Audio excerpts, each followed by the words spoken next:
সুন্দর একটা কমেন্ট পাই, ওইটা ছিল এইটা। এই কমেন্টটা দেখার পর মন ছিল যে একটা ভিডিও বানাই।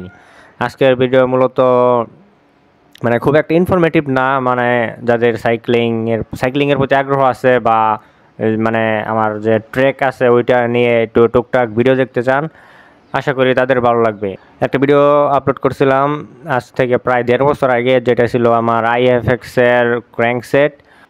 পুরো গ্রুপ সেট আপডেট করছিলাম, শুধু শিফটার আর ড্রিলার বাদ দিয়ে বাকি সব করছিলাম।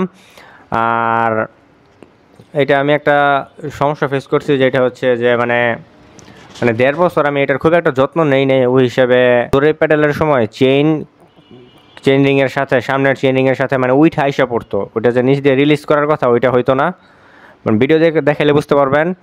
তারপর ভাবি নাই যে এত দ্রুত পুরো গ্রুপ সেট চেঞ্জ করতে হইব, আমার আবার ওইটা চেঞ্জ করতে হয়েছে।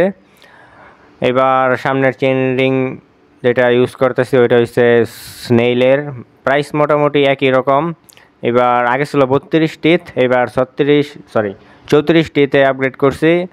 আর আগের থেকে আমার মনে হয় 29-এর সাথে 29 হুইল সাইজের সাথে এইটাই ভালো অ্যাডজাস্ট হয়। আর ভালোই চলতেছে, কিন্তু আমার চেইনটা মানে কোন এক্স্যাক্ট টাইমে চেইনটা রিপ্লেস করলে আমার মানে চেইন আর একটা নতুন যখন কিনবো তখন ওইটার সাথে অ্যাডজাস্ট হবে, এই টাইমিংটা আমি এখনও খুঁজে পাইতেছি না। আর আপনারাও জানায়েন যে মেনটেন করেন যে কোন সময়টা বুঝতে পারেন যে আপনার এই টাইমে চেঞ্জ করলে আপনার পুরো গ্রুপ সেট আর চেঞ্জ করতে হইব না, ওইটা আমাকে কমেন্টে জানাতে পারেন।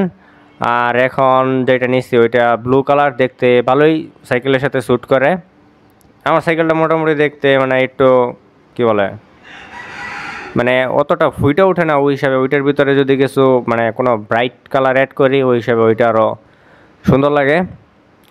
আর এই এতটুকুই আজকের ভিডিও। আরেকটা বিষয়, আর আমি এই প্রথমবার সাইকেলের কি বলে ওইটাকে পুলি, ডেরিলারের যে 2টা হুইল থাকে ওই পুলি চেঞ্জ করলাম। মানে এখন শিফটিং আগের থেকে একটু স্মুথ হয়েছে, আর মানে ভালো একটা রেসপন্স পাচ্ছি ওটা থেকে। আর এটা মেবি জিটো। সো এতটুকুই একটা অগোছালো ভিডিও ছিল।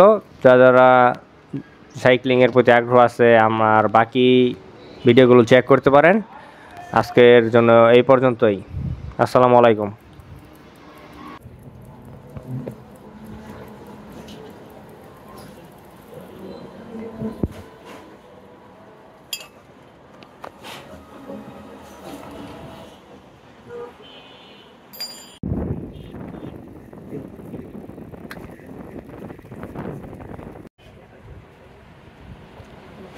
তেরো 45, ঠিক আছে।